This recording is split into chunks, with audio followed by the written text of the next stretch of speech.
Hello, my name is Elton Carvalho.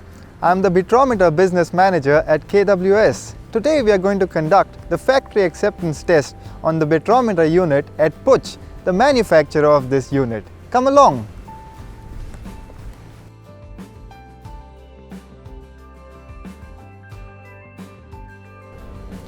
During this test, we check the BEETROMETER for robust construction and design, smooth mechanical operations, safety features, software integration, and finally, calibration and accurate measurement.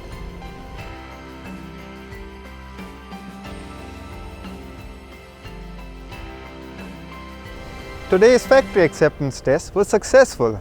This BEETROMETER will be delivered to our client Canal in Egypt. To learn more about this system, please feel free to reach out to us.